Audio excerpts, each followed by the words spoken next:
Hi guys, welcome back Anbagam Samayal. இன்றைக்கி பார்த்தீங்கன்னா சிம்பிளாக ஸ்வீட் ஒன்று செய்ய போகிறேன். ஜவ்வரிசி எடுத்து ஒரு பேனில் ஃப்ரை பண்ணிக்க போகிறேங்க. ஃப்ரை பண்ணிவிட்டு காமிக்கிறேன்.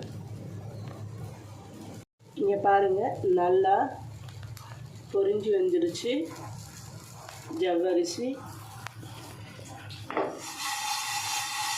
இதை ஒரு பிளேட்டில் எடுத்து வச்சுக்கலாங்க.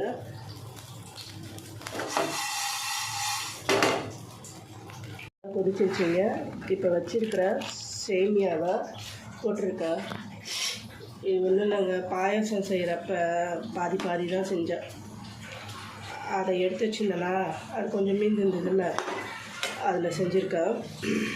அவ்வளோதாங்க. இது மட்டும் இதுவாகட்டும். இந்த சமயத்தில் ஒரு சிட்டிகை உப்பு, தட்ஸ் ஆல். நெக்ஸ்ட்டு சர்க்கரை போடணுங்க.